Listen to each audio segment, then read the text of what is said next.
G'day, Josh. Welcome to the Hidden Why podcast. Great to have you here. Thanks so much, Leigh. Thanks for having me on, mate. A fellow Aussie down in Melbourne Yeah, yes. Where are for a, you? for a change. I'm on the sunny coast Oh, beautiful. up in Queensland. Not so sunny lately, but Well, it's no sunny down complaints. here. Was that? Yeah. Yeah, no, we had a nice couple of days and then it's just gone back to rain today, but that's all good. Normally I have a lot of overseas guests on the show, so it's always good to have a fellow Aussie come on the show. And mate, you've certainly got a story to share. You've just launched your book, Behind the Mask, which is doing quite well. So congratulations on that, first of all. But beyond the book, tell us a bit because you're a performer. Yeah.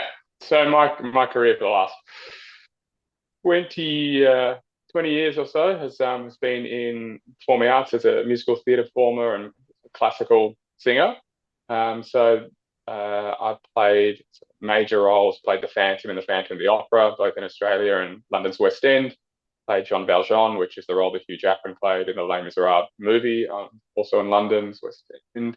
West Side Story, Cats, Hairspray, Blood Brothers, like lots and lots of different musicals, and then obviously do a lot of singing, just concerts, with symphony orchestras around the world. Got Wow. an album in that space. Got to sing for lots of major events. Australian Open tennis final and Bledisloe Cup and uh, Formula One Grand Prix and the King Charles, and like I've had a great career as a singer and experienced so many highs. But with all of that, you start to look at the top of the mountain and begin to wonder whether it's ever enough, and that's where the book or the seed for the book sort of started from. Okay, talk to us about that. So if it's ever enough, I've been thinking about that a fair bit lately myself. And I think that's a problem in society at the moment. There seems to be never enough. And we're Yeah, always in this constant chase for more and better things. And it causes quite a bit of overwhelm and anxiety and stress and uncertainty and self-doubt and all those things that come with that. And I reflect back to a personal time in my life where I packed up everything and went overseas to Japan with my family and had this realization that there's more than enough that I need to be quite happy and content. Um, but yet here I am back in sort of the rat race, as they call it, chasing for more. So that's the seed for your book, writing this book. yeah, I think that's a big part of it, because the thought of what's behind the mask, sort of, and really having a deeper relationship with that came to me while I was playing the Phantom in London in 2019. And so the Right. irony of literally putting on a mask, a physical mask, to play, arguably the most iconic male role in musical theatre, Yeah. and starting to investigate who I was behind that mask is not lost on me, because I had been, cultivating and hustling and etching out this career in musical theatre for so long to arrive at that spot. And yes, it was glorious. And yes, I was very grateful for it and even really thriving in the opportunity. But what was happening, and from the outside looking in, he's killing it. But what was happening internally, still feelings of self doubt, still feelings of imposter syndrome, still feelings of anxiety around performances, still feelings of a need to control things, still feeling of shame when things didn't go right, all sorts of human experiences and human feelings that everyone goes through. But I thought once I get to the top of this mountain, it would all that would dissipate, and it did. And so I was like, when does it end? When does when does when do I arrive at a mountain? When do I get enough from the external world to feel enough internally? And I realized that it never ends unless I cultivate a deeper relationship with the unchanging parts of myself behind the mask. So when you do you talk about this mask, is it kind of like we're wearing a mask to protect our vulnerabilities from Yeah. So every, in Latin, the word for mask is persona. right? So, and the persona is a part of the ego, really. And so we're out in the world projecting a version of ourselves, our persona, to the outside world, or there's been a version that that's been bestowed upon us by society, by conditioning, by family, by the education system, whatever. And so we're a product of all these things, but there's all this other stuff, our deeper truth, what I call in the book our heart story, which is often a bit dirtier and muddier and imperfect, that we don't want to share with the world. A fear of judgment, fear of shame, and it does ask us to be vulnerable. We're going to share that. So, the book is full of very vulnerable, candid stories that I do share. And, I'm a fan of vulnerability. Brene Brown talks about the power of vulnerability Mm. at many times, and I'm a big fan of Brene's. I'm Yeah, also very conscious that vulnerability without feeling safe and without trust, either in a deep sense trust within yourself, or with those you're sharing it with, um, is very dangerous because vulnerability can very easily be weaponized. So there's a byplay with vulnerability, a dance that we have to engage in. yeah. Yeah, So looking at our life, our persona that's been, I know, developed by our environment as we grow, but there's this inner persona that we then put the mask over and cover, and we, I guess, instinctively protect ourselves from vulnerability for that yeah, reason, because it is yeah, dangerous if we are yeah, too vulnerable and left open. yeah. Yet at the same time, we want to be more vulnerable because it's a much better place to come from, I think, to live life openly Well, it's and from liberating. your heart. It's freeing. Yeah, yeah, Yeah, and so the mask isn't an enemy. yeah. There's this book, a Ryan Holiday book, The Ego is the Enemy, and I don't think the ego or the mask persona, it's not the enemy. It's a part of being human. You know, we're conscious beings, aware beings who also um, have this thing called an ego or persona, and we have to dance between these two spaces. So the issue isn't the mask. The issue is when we're wearing all these masks unconsciously and how that manifests in our behaviors and in the relationship we have with ourselves and the world. So, let's say you've got a pretty face, you know, and you get a lot of compliments for your pretty face or your cute puppy or, whatever else that's cooking up in your external world, your big house, your fancy job, you know, your big role on the West End, and you start getting compliments for it, you get validated. Yeah. You want to sustain that mask at all costs because that's what gives you leverage. That's what gives you value. That's what gives you a sense of identity in the world. But these things are impermanent. All of those things are impermanent and they're conditional. And Mm. when we are stuck, being placing a lot of value on our worth being something that is so conditional, we run into a lot of trouble. So that's the one on the one hand. The other hand is what you talk about on protection. So and the one meets the two in that you're wearing a mask, not because you're getting validated for it, but because you're so afraid of people seeing what's buried beneath it. Right. I see. Okay. Well explained. I sort of could, well, I'm not a performer myself, but you going into Phantom playing that role, you're really going into a character and you're consciously putting on a mask, right? Yeah, How do you relate it to that? Like, do yeah. you, So there's a really good question. I know where you're going with this.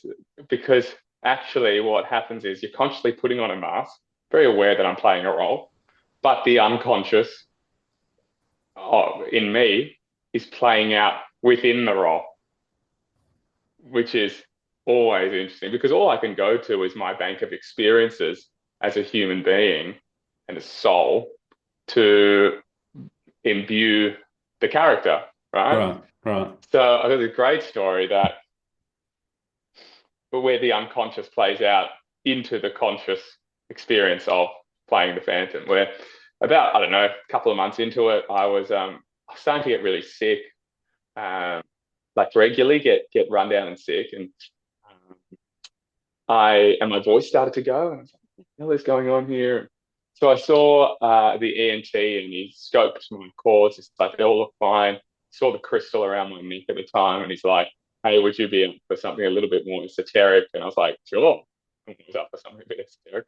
So he sent me to a performance coach who really spiritual lady, and she asked me what the nucleus of the character was for me. Where was I? What was the seed of his journey? And I said, oh, that's simple. He's an abandoned boy, and his mum took one look at his face and said, he's hideous. I'm going to throw him on the steps of the circus and never want to see him again. So it's abandonment. He's got an abandonment. She was sort of like, uh-huh, like this is going to be fun. And we do a hypnosis, and she takes me back to a time. I was about 6 years old. I think I talk about this in the book. I was about 6 years old, and I was waiting for my parents to pick me up from after school care. Right. And they're like an hour and 15 minutes late, and my parents were always late. My parents were terrible with time. So it's just me and the guy who runs the after school program sitting on a table looking out the window, and I feel so unloved, I feel so abandoned. Yeah. My parents are amazing, but I was just terrible with time. And for a 6-year-old in those first, formative years of our life, 0 to 7, I received many abandonment wounds with my parents' tardiness. Yeah. And so I was just brought to tears of like so much pain that little boy experienced that he never got to release. I was purging. I was screaming, crying with that woman for about 10 minutes. Wow.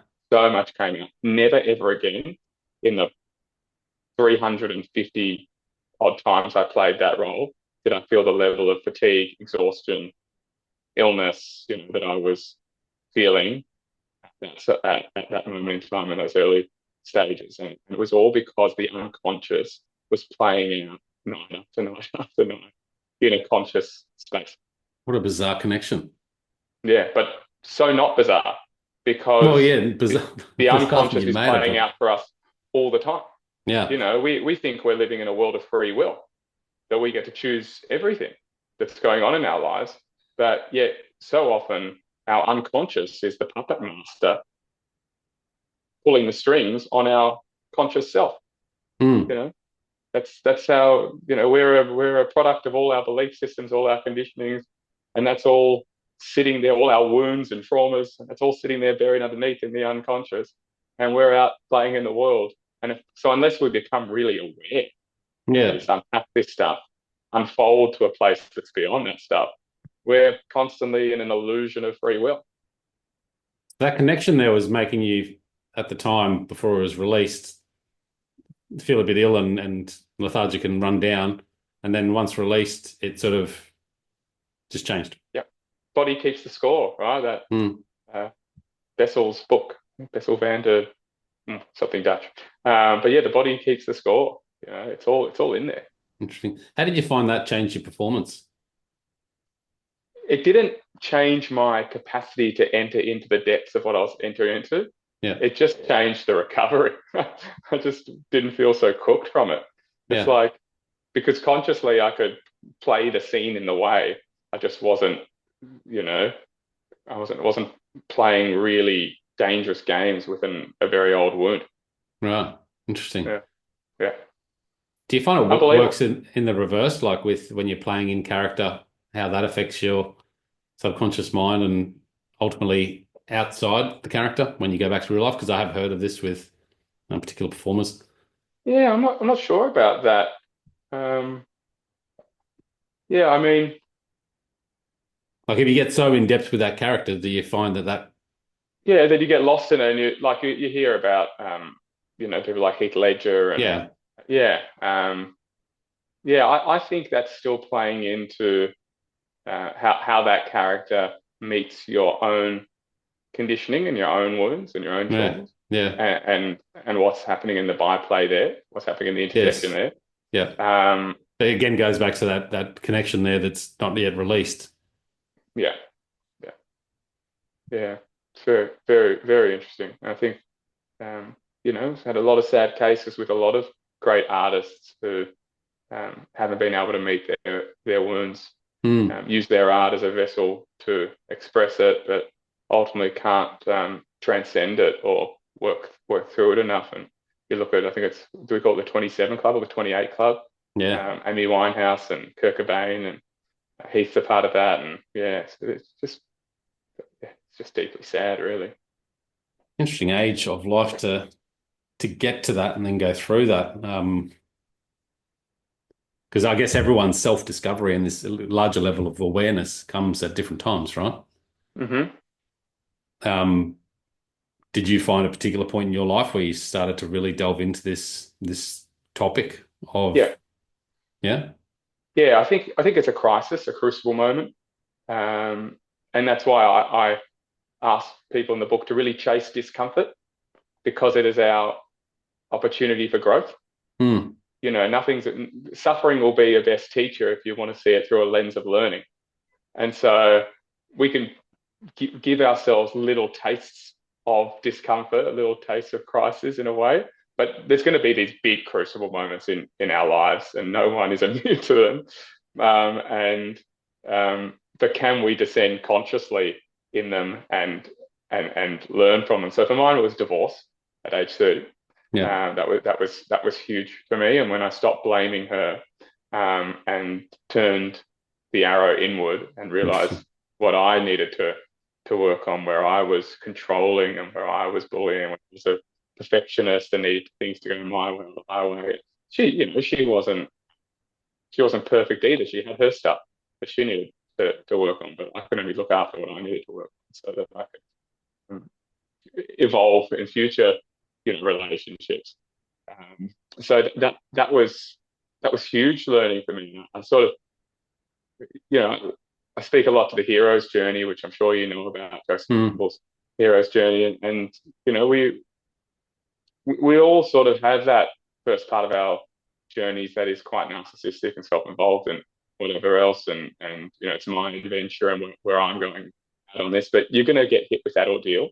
Like it's just unavoidable. That like a death of something, a death of an ego, a death of an idea, a death of the relationship, death of mother and father, and all these things, and they're fucked.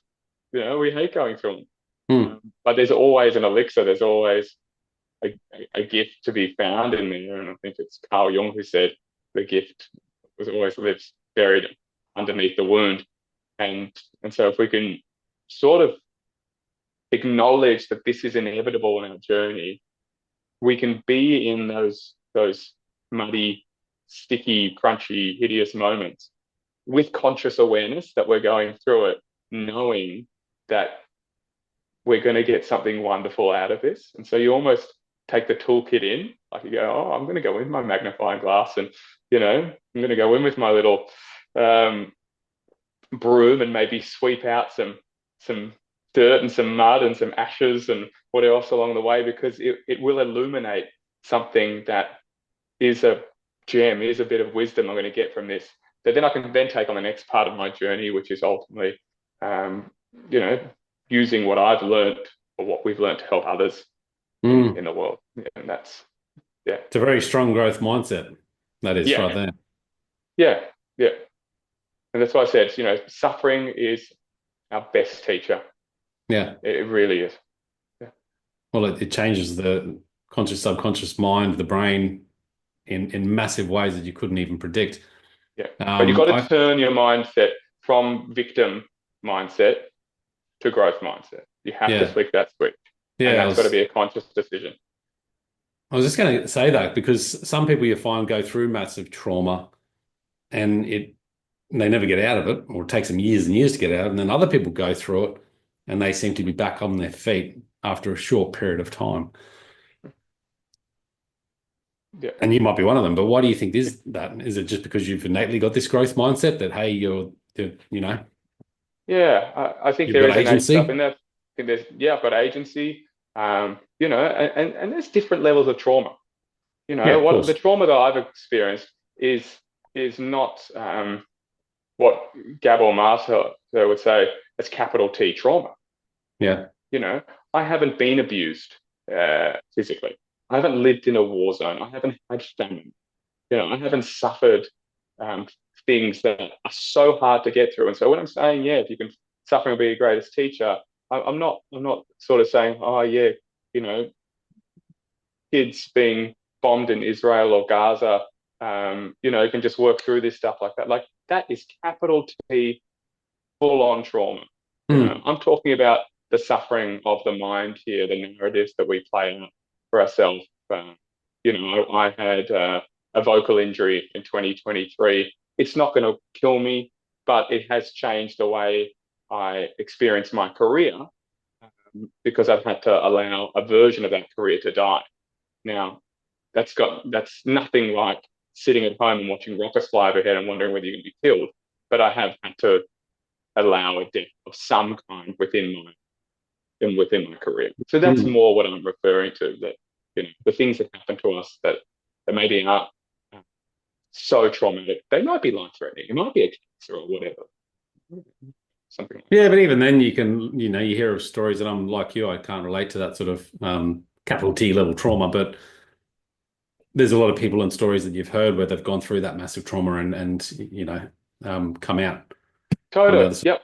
with great I've got wisdoms. a And I think, podcast yeah, called Behind the Mask, and our first yeah, guest was Elena Dokic, and I mean, serious abuse yeah, of the Elena experience, and she talks about her journey from victim to survivor to thriver. And many people go through that experience too because of the capacity for a growth mindset. So there is resilience involved. yeah. And I think you can train resilience. I do talk about it in the book. Yeah. Mm. You talk a lot about impermanence and, nothing's forever. Yeah. I love that topic. Yeah. Me too. This too shall pass. I think a lot of people might get scared of that topic because, yeah, this shall pass and everything is impermanent and you own nothing. Yeah. Yeah. But how do we accept that? And how do we talk about that in a positive way that has actual benefits to living a fuller, meaningful life? Yeah. I think when you realize if you're not attached, then you can celebrate the impermanence. And that's that's the thing. It's around attachment, you know. Um, and whether you're attached to something wonderful, a wonderful experience that you need or that you've had and you want again, or whether you're attached to negative experiences in the victim sort of Yeah, mindset, right. either way you're in a trap, right? Yeah, Either way it's got you. Either way you're attached. So if you can celebrate the impermanence of everything, then you move into a space where you're not attached, but you're enjoying it. I love and things like gratitude mindset really help this. Um, Things like having faith, I think, help this. So having being devoted to something beyond yourself. Um, but yeah, like the little things, like you know what, I'm going to sit here and just for a moment after that brunch I had with my family and just celebrate that just for 3 seconds, 5 seconds. yeah, I know that there'll be a time when I can't experience that. And so there's a little bit of death meditation that I think we have to all do mm, because everything is going to die around us, including ourselves. And that can sound really morbid for some, but impermanence means death. And we have to acknowledge that really fully and sit with that and go, I'm not, this could be my last meal I have with my mum and dad or mm. with my best mate that I'm about to have. And you Yeah, end up celebrating that meal. You're more present in that meal. You're more loving in that meal. You're more grateful in that meal. So, a death meditation is a great thing for us to do. mm. even for ourselves. I think everyone should write their own eulogy, for example. Yep. Um, I've heard and this, if it yeah. doesn't, and, and if it doesn't read the way you want it to read, maybe you got a few things in your life to change. It's not a bad practice, huh? Not a bad practice. Yeah. So a lot of the work I do is around soul, around the soul. Yeah. And when I talk about awareness and consciousness, and it really is the soul, the depth of the soul. And What do you mean by soul? soul is awareness. Soul is the unchanging part of ourselves, the ever present part of ourselves. Yes, life carries impermanence, but the soul is the unchanging, permanent. It's formless, shapeless, timeless, and it's always there. Yeah. And Would it's you say often, it's like and the it's always consciousness? yeah, it is consciousness. Consciousness? Yeah. Yeah. Yeah. So from a scientific perspective, it's consciousness. Yeah. From a Hindi perspective, it's the Atman. From a Buddhist perspective, they refer to as the witnesser or the observer, the part of us that is seeing the psychological form, seeing our thoughts and feelings and emotions in our Mm. physical body. Like we don't say, I am foot, I am hand. We say my foot, my hand. We don't say I am thought or I am emotion. We say my thoughts, my emotions. The my is the inherent unchanging part of ourselves. The my is the awareness, the soul. Yeah. Um, and the soul, we want to have more soulful relationships or live more in soul. You don't get there quickly. Mm. Soul is an act. And I know a lot of people on the spiritual journey are like, I want to get high, I want to get. So you don't get to the soul. It's not up and fast. It's slow and down. And so you've got to slow down to meet it. So Mm. having that moment with yourself to just go, it was a beautiful dinner with mum and dad Yeah. or whoever it was. I'm so grateful for that. That is the slow down. Geez, the tree looks lovely. I'm just going to sit and look at it. That's a relationship with soul. And the beautiful thing about soul is it connects. Whereas the ego is always a bit fear driven, loves to disconnect, loves to separate, loves to have a relationship of me versus them. I'm right, you're wrong. You know, I'm Trump, you're Biden, or whatever it was. It's always in separation mode. Yeah. The soul is Collective. living in the beauty of oneness. It's always there trying to connect. So the more we can see each other from a perspective of soul, Yeah. the more we're just a mirror to each other's journey, Mm. and the more oneness we create. But we're so separated from it in society. Often we can't even hear the soul communicating with us. Mm. Mm. It's the bigger voice, but it often is the little voice because the ego's voice is so loud. The soul's down there screaming away. We can't hear it. And the way to enter into it is to find moments of stillness, find moments of presence, find moments of silence so that you can really listen to it. The intuition comes from the soul, Yeah. Yeah. these sort of things. Yeah. Yeah. I like that too. Celebrating, those moments in life. I mean, you talked about, celebrating lunch with your family or whatever it might be, All but the little also things. those moments where you're going through massive change or challenge or even minor uncomfortableness. And you talked about going into a more, pushing outside your comfort zone more often as well. So you become more resilient in the Yeah, yeah, process. yeah. Whatever it is, I think, for some people, it's an ice bath. That was big for me. Um, for other people, it's running an extra K or running that 5 kilometers a little quicker, lifting a little heavier weight, having an uncomfortable conversation. That's a big one for a lot of people. We want to people please, and I talk about that in the book, placating and appeasing and going, well, you know what, I don't want to cause conflict here, so I won't say anything, but you're the only one who ends up suffering if you don't say anything Yeah. because they've got no idea half the time. Whatever it is that puts you into a little bit of discomfort, just accessible discomfort over and over and over and over again daily. Yeah. Builds resilience, builds a robust mindset. I think that's really important. And as a former, I'm lucky that I'm grateful for the fact that I got to do shows 8 times a week. And many of them, you're not, you step out there with that buzz of anxiety and you go, step into this. I'm not going to walk around this. I'm not going to walk over this. I'm not under this. I'm walking through this. Hmm. I'm walking into the fire of a little fear here. And I come out the other side and I'm okay. And that builds resilience. Yeah. So whatever that is for someone, but I think we should do it that way. Yeah. I agree. Yeah. Talk to me about anxiety. I mean, how have you dealt with your anxiety over the years? And I'm Not assuming well. not well. I, a lot of people don't want to talk about it vulnerably, but the more Oh, I you'll get speak that. about it, the more I see that so many of us have it. And I'll tell a story. I felt I couldn't breathe at this point of life several years ago, and I thought I was having a heart problem or something like that. Didn't know. I went to the doctors after a while of struggling with it. And I just said, "No, I can't breathe tonight. I need to go to the hospital." And I did. And they did all the tests on me, and they said, "You might just have anxiety." And I said, "What? No, I don't have anxiety." And it wasn't until that moment I realized how much anxiety I carried without actually acknowledging it, Mm, which is fascinating. But yeah, I think a lot of people deal with it and we just don't talk about it enough or too scared to say that we're anxious. imperfect. Yeah, I guess that's where it comes from. Yeah, it's yeah. I think we're wanting to be perfect in the world. And we'll come back to that because we touched on it earlier, where that comes from.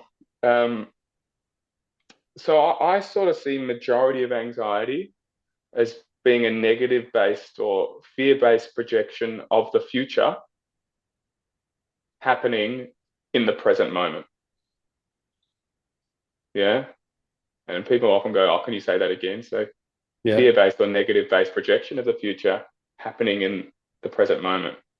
And it's why Seneca, great Stoic philosopher, said that we suffer more in imagination than in reality. Hmm. So the mind is playing out a version of future events for us because we're not actually present in where we are. We're not fully in the moment. And so the antidote to anxiety is Is more presence. yeah, makes So the sense. Agree mind with then goes into a cycle of negative or fear-based thoughts and runs on them, and we're out of control. that. The mind is controlling us, or our thoughts are controlling us, rather than us being in control of them. Yeah. And so a lot of meditation really isn't about stopping thoughts, blah blah blah. Which a lot of people, I can't meditate, I can't stop my thoughts. It's about changing our relationship with them so that we see the root or the seed of that potentially anxious thought pattern or thought spiral, catch it in the moment, and don't need to go down that path. We see it as a Yeah. narrative, an illusion, and not a reality. So that's where meditation Yeah.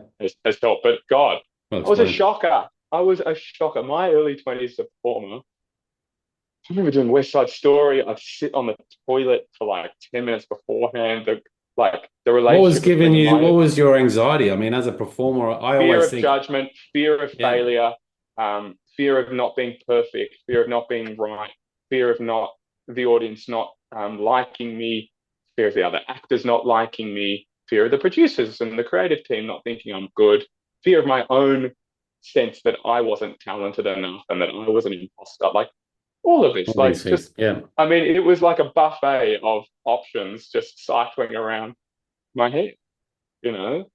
And I loved performing so much. I just loved it so much, and it was destroying me at the same time.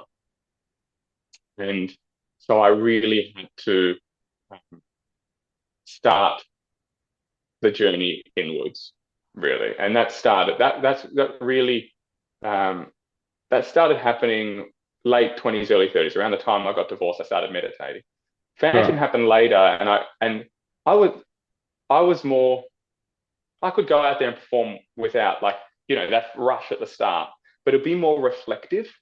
So my thoughts about myself with Phantom wasn't bef- before I go out there, I'm freaking out. It was sort of afterwards. I'd sort of reflect upon that and go, geez, I wasn't in the moment there, or geez, I was really trying to control there. Geez, I, I, I wasn't that good tonight, like, and so that's where the imposter syndrome came from. It was You're saying one, your anxiety was more after the performance rather than prior to? yeah, So it yeah, switched a it's bit? switched, Okay. yeah, Right. yeah. But the stuff beforehand was so debilitating because it meant that I didn't want to go out there. Yeah. Mm. Um, and I learned tricks and stuff by the time I got to Phantom. So Phantom, I felt that rush at the start, that adrenaline, that nervous tension. You know, I began to use that Mm. in the show, and so it's quite good. There's a scene at the start, Phantom's first appearance. It's in a dressing room. He's behind the dressing room mirror, and Christine, who is his muse, his infatuation, his obsession, his love, is he's been having a relationship with her through the walls and been teaching her in this mysterious, ghostly sort of way. But no one has tried to pick her up. Then suddenly, this handsome aristocrat comes and sees her in her starring role for the first time. They were friends from younger years. He comes into the dressing room. Suddenly, there's a threat, and he's there behind the mirror watching it all. And as he leaves, like he just roars out his first line. So, "You insolent boy, the slave of fashion!" Like he's screaming. And so I just used all of my heart beating a million miles an hour to match what the Phantom was feeling. Right. So rather than resisting the anxiety, and this is what I've learned, the more I suppress, the more I push down, the more I resist, the more it persists. So use it Yeah. the same way a lion uses its anxiety to Mm. hunt down a zebra or an antelope. It's not there Yeah. going, "Oh, no, no, no, no, don't feel like this, calm, confident lion energy." Like it's going out there and or it needs that. So we need it too. So I learned that those nerves and that rush is useful. And that was really important. There's a time for it. Yeah. It'll switch the way you use that energy that's coming through. Yeah. It's energy, like it's emotion, it's energy in motion. Like Mm. it needs to move, Yeah. you know. So Well, the when same you feeling suppress, you get when you're really anxious or excited are very much the same in the body, right? yeah, totally, chemically, yeah. So So you just have to repurpose it in a way. How do it's you a tell repurpose, yourself is a to great way to, repurpose that? But how do you go, okay, I'm feeling that anxious and yeah. So when I'm feeling it now, and I feel a wave of it, I can I can see what it can be about. Like I know exactly what it is, so I can go, I'm anxious about that um, performance I've got in a week. And I go, why am I anxious? I can question it. I'm anxious because I had vocal surgery 2 months ago, yeah, and this is the first performance since then. Okay, why does that make me anxious? It makes me anxious because I want to be my best self. I want to be perfect. Why do I need to be perfect? Because I need to be liked. Why do I need to be liked? So I have a what to a why, and yeah, I unpack it. And then through all those whys, I hit a point where I'm like, it's it's it's going to be okay. okay. It's okay. Or I feel it and I go, how do I move this? Because I need to move it in some way. And that's where I go, exercise, breath work has been a huge one for me. That sort of somatic stuff, quite intense, Yeah, holotropic style of breath work that people may have seen Wim Hof do or, other people do. I do my own, but I go to a studio here in Melbourne that does it. And that sort of stuff also it's just shifts. yeah, Yeah. So I yeah, think that so much of what we experience is in the body. And yes, talk therapy is great. Go and see a psych, talk about your anxiety, but it's living in the body. And I think so we have to use the body and move the body and express through the body in order for it to escape the body. yeah, yeah. So let it Somatic. out. Yeah, Yeah. yeah, I like that. Talk to us about some of your meditation routines and what you've practiced, because that's a big part of it. And for me, I've been doing it. I just wrote a post about it for 10 years now. And it's like you said, it's the hardest, I think it's the hardest practice that I've ever had to try and incorporate it into a daily routine. Yeah. Yeah. And But what do and you I've do? shifted I shifted it from a routine to a ritual. Yeah, And I think we do routine very well in life. We've got a routine of brushing our teeth, going to sleep, yeah, getting up, or going to work. That's all mm, routines. But when yeah, ritual adds an element of the sacred, and I think we've lost the sacred in life, especially as yeah, we've become less theistic and less into religion and, yeah, live a more secular life. Sacred elements are left. And sacred, I just think, is some level of devotion, a deep sense of love, some level of gratitude, deep thankful appreciation, and a level of reverence. So a deeper level of respect. So when we add devotion, gratitude, and reverence to any practice, it could be making the bed and being, I'm really grateful that I have a bed to sleep on, a roof over my head, that Mm. that shifts it. You Yeah. know, one was just a little routine because I don't want the bed to look shit, and one is imbued with a deeper sense of appreciation and love for your life. So So meditation for me is dedication. What did you say? Dedication, gratitude, uh, and yeah, devotion, reverence, devotion, gratitude. Yeah. reverence, gratitude. Yeah. So meditation for me is a ritual that Yeah. helps me step into that. I've been meditating for so over a decade with a technique that I teach. It's called One Giant Mind. It's a derivative of Vedic meditation, which I study. So similar to transcendental meditation, use a mantra, which is a sound uh, uh, that's repeated effortlessly within the mind, which helps the mind transcend, so move from the conscious to the subconscious. When you say it's a And sound, like a bing or a a buzz or a word, a word. word, but Yeah. I say a sound because it's a Sanskrit word, and in Sanskrit, words are frequency. Every letter has its own frequency. They don't see um, a dog, a puppy, as puppy. You know, it will be the frequency of puppy. Right. Which is really really interesting. It's an ancient language, and that's how it works. So it affects the body from a frequency level and an energetic level because the body is frequency and energy. I mean, we're all just energy.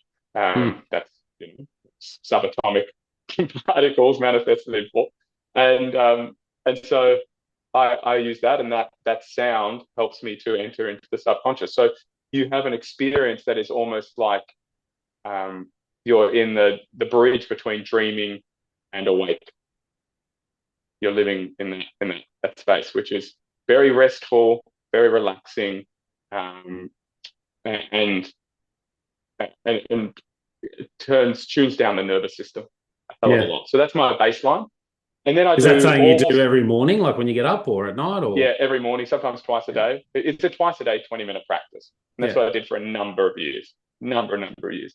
Now I might do one of them and another type of meditation, more a mindfulness meditation, or what I call a bliss meditation, which is, I talk about the idea of bliss in the book.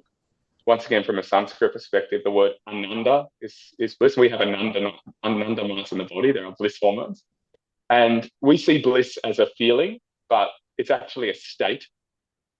So a state of groundedness, contentment, equanimity, peace, safety. And so I do a meditation that brings me back into that state. Hmm. And so I use an image of a space where I've experienced that. And often that space for people is nature, because nature, Yeah. in that symbiosis that we feel with nature, we feel grounded and peaceful and contented. And so I've got a place I talk about in the book, and but anyone can have a tree that they've experienced this sense of deep groundedness and connection and safety and peace and joy, happiness. And so I meditate into the visualization of that space. I feel a coherence between my mind and my heart in that space. I feel an opening of my heart. And so we're moving into what's really heart meditation, Right. which is what Joe Dispenza's work is all based on. Yeah. Um, How, yeah, how have you because the studied heart doesn't this? lie. You know what I mean? Heart rate variability doesn't. It doesn't lie. Yeah. A blood test can lie or whatever, but the heart rate doesn't lie. And so we see how this affects heart rate. We see how it affects heart rate variability. We see what gratitude and love and appreciation and devotion and all these things can do for the heart rate. And therefore, all I've done is visualize something in my mind, and it's changed the whole way the heart is operating. Yeah.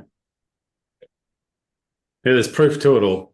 Oh yeah, and you notice when you're anxious, what happens to your heart rate? Pew! Yeah. So Yeah. yeah.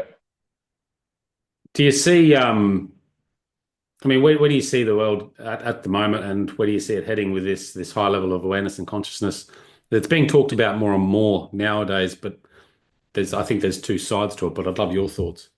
I think there's two sides to it. Yeah. I agree with that. And we're seeing with the psychedelic movement and where that's going. And I talk about the use of psychedelics that they've been a part of my spiritual journey, and they've been a part of my transcendence journey, or my journey of flow with the universe, feeling into that sense of oneness. Um, uh, so I've taken mushrooms many times. I've explored ayahuasca, all sort of uh, tryptamines that enable a space for one to feel, to move beyond the confines of the thinking mind, feel into the heart, really feel into the heart, in, in, and really feel into the soul and feel into oneness. And we can conceptualize, I talked about oneness. People go, oh, yeah, I know, I get what you're talking about. The ego separates, there's the conscious sort of part of us that can feel that oneness. But in the conceptual mind, we don't embody, we only intellectualize. So having the experience on psilocybin, having experience on whatever, enabled me to really feel what it was like. And then I know what the feeling is, and I can experience that feeling again. Right. And I Okay. think there's a whole group of people who are meditating, who are doing breath work, who are doing psychedelics, who are doing growth mindset work, who are really wanting to work on this conscious, aware part of their innate being. And there's people who are trying to get more, trying to have more, the bigger house, the better job, the car, the this, the that, the prettier face, the better bums, or whatever it is. And they're trying to get their contentment in the external world. Yeah. So people are either going in or they're going out. Yeah. And I think a lot of people go out, out, out, out, out before they go, fuck. Well, I got the 3 bedroom, I got the 6 bedroom house.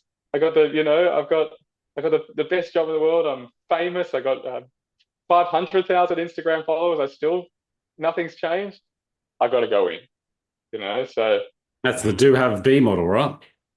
yeah, yeah, yeah, That's how society teaches us to do it. And then we get to an exactly. end point and go, shit, Yeah, and so I this think isn't that feeling good. that's the difference. Those who are wanting to connect to something deeper, and those who aren't for whatever reason, and power and greed and politics and all of this plays into it, Hmm. you know. And so it's a time. It's the hardest time, I think, in society to become discerning and aware and conscious, but also because there's so much coming at us, constantly distracted, and the I phones think and there's a fear of like, slowing down and pausing more and not working so hard and not doing all these things that we think we have to do, that if we don't do it, somehow we'll be left behind. I don't mm, know, but because you think about, okay, well, half an hour meditating, well, no, I could actually be making some phone calls or doing some work or doing something that's going to get me more of something. yeah, Whereas you don't see the benefit from meditating for half an hour and how much more that could give you. yeah. Well, we've been trained into believing that we're human doings, Yeah. and we're not human doings, we're human beings. Hmm. And meditation is an opportunity for being, just to be in your being a present, conscious, aware human. All right.